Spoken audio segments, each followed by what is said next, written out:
scientist. I am not healthy. No, I have a relentless job and 2 small children, so I don't get time to eat or sleep very much. But, well, what you do see tonight is held together with a delicate cocktail of caffeine and painkillers. So you'll probably notice that I'm pretty generic. There's nothing much special or memorable about me. People tell me I have cousin face.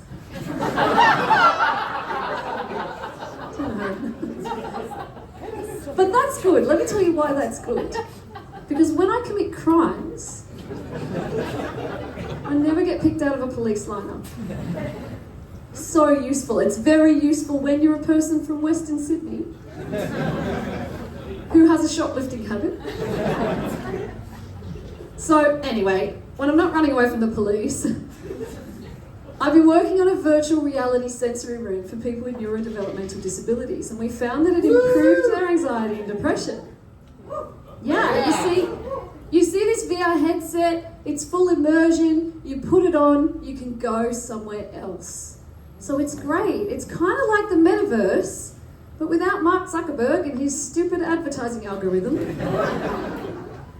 And unlike Facebook, our tech actually made people less depressed. So when people find out I'm a health scientist and I work in a tech space a bit, they go, wow, it must be something like this. Well, actually, it's more like this. You don't even need glasses. So anyway, we gave people with neurodevelopmental disability the opportunity to experience the virtual reality sensory room, and it actually improved their anxiety and their depression.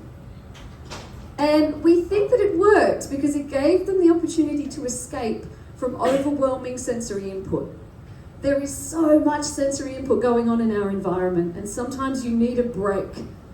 Our world is so overstimulating, and we find that autistic people get quite overstimulated. And I know a lot about this because I myself am overstimulating. Like I'm a lot. Like I'm a lot. I talk so much. It's literally my job to talk at people. I have a lot of energy.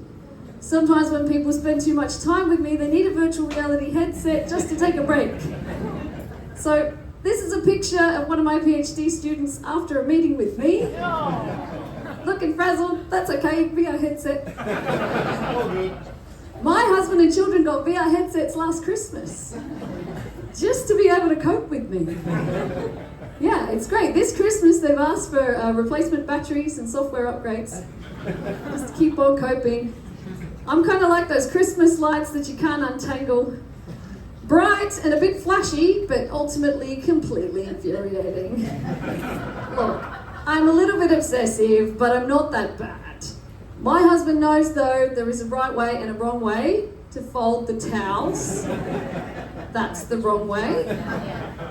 So I get a bit obsessive. I got very obsessive with my work, and I got so obsessed with autism that I wrote an entire PhD about it. So, So where did this all start? It started over 20 years ago when I was working in a vacation care for adolescents with disabilities. It was my first day, and a shoe flew across the room and hit me in the head. It was thrown by Jack, an autistic teenager. The worker looked at me and said, "Oh, that's Jack. He's autistic. He throws things." And I wonder why, to this day, that Jack's personhood was reduced to a label and a behaviour. And we see this with autistic people a lot.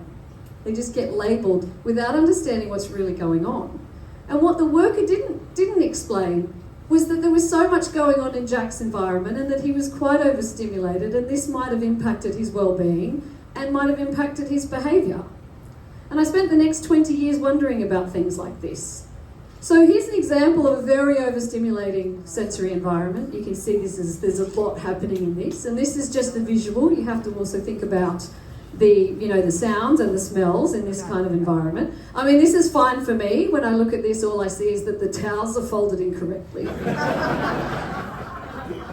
But I did spend the next number of years wondering about how autistic people process sensory information and how this impacts them in their everyday life. So what do I mean by that? What do I mean by sensory processing? Now, it starts with the senses. You might have heard there are 5 senses, but actually there are 8 senses. Turns out there are 3 additional senses that you might not have heard about in primary school. So you've got your sense of balance, you've got your sense of body position in space, and for the white men in the room, you've got your sense of entitlement.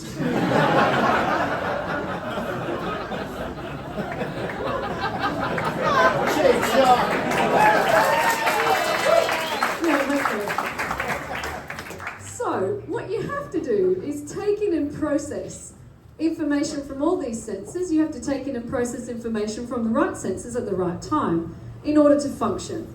And this is a process that in literature is called sensory integration. You have to tune out irrelevant sensory input. You have to tune in relevant sensory input. And you do this throughout the day. So you paid attention to the feeling of your clothing on your skin when you put your clothes on this morning, and then you stopped paying attention to it because it stopped being relevant. But now you've started paying attention to it again because I've drawn your attention back to it. So we do this process every day, and for autistic people this process can be quite challenging. So we sometimes see that they are overstimulated or that sensory input for them is quite distressing. So for example, wearing a t-shirt could feel like hugging a cactus. The flickering fluorescent lights on a train could feel like the visuals in a bad acid trip.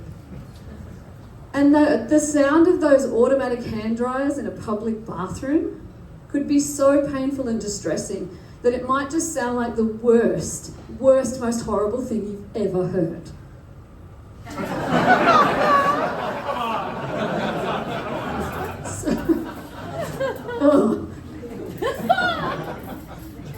So, while we may be able to cope with Nickelback and other distressing sensory input, this is really difficult for autistic people. And research tells us that they process information differently, and we know this from research through asking autistic people themselves, through brain scanning and physiology type research, and also through standardized assessment research.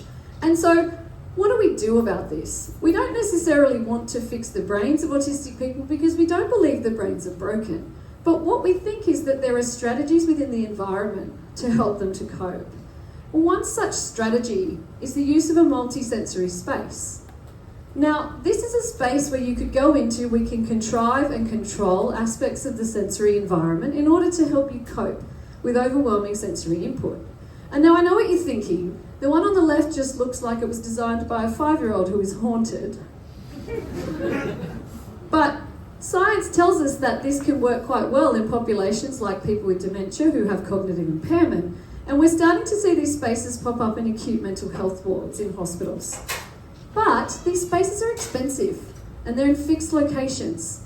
And even then we can't always customise the experience. So in some ways they're limiting and inaccessible.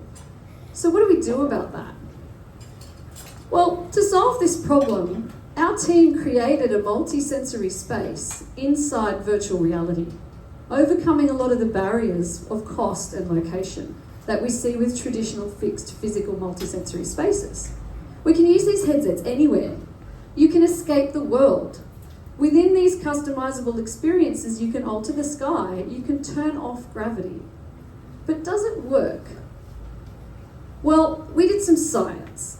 You'll be pleased to know. We took 30 adults with autism and intellectual disability and gave them the opportunity to experience the virtual reality sensory room.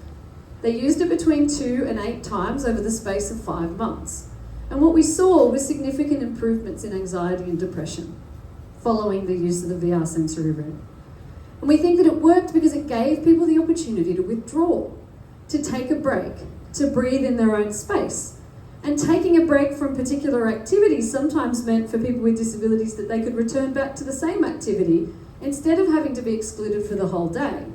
So in that way, it aided their participation. So really, there was a lot of application for this. And we started to think there's really a lot of opportunities where you could use a VR sensory room to take a break from a stressful situation. For example, you might be stressed while flying an aeroplane. Use a VR headset. You might be stressed while dealing with Peter Dutton. Use a VR headset. You might be stressed explaining to US Congress why it is that you're a terrible human being. Use a VR headset. Now, you might be listening to this and realizing that you're a person who's easily overwhelmed by sensory input. You might also have realized that you've been folding towels wrong this whole time. But that's okay. Your brain isn't broken. You might need some strategies. You might need to take a break. You might need to practice towel folding until you get it right. You might want to reach for a VR headset so that you don't have to listen to this talk anymore. It could be a very cool tech solution for a range of things. So, when I think back to Jack, if he'd had the chance to use a virtual reality sensory room to calm down, he might not have thrown the shoe. But maybe he still would have thrown the shoe, because I am pretty annoying. And I did try to tell him that his towel folding was wrong, because it was wrong. So where do we go now? We need more research to confirm these findings. I need to do a larger trial with more people over a longer period of time using a more robust experimental methodology. And to do this, I need money. Research funding. A lot of research funding. How much research funding? This much research funding. Because maybe more people need the chance to use a virtual reality sensory room to take a break from their lives. So that is all the time I have with you today. I have to get back to really, really important tasks like shoplifting and running away. But at least I figure if I finally get caught and I end up in prison, I can teach them how to fold the towels properly, because that's wrong. Thank you. I have been Dr. Caroline Millsy. I've been amazing.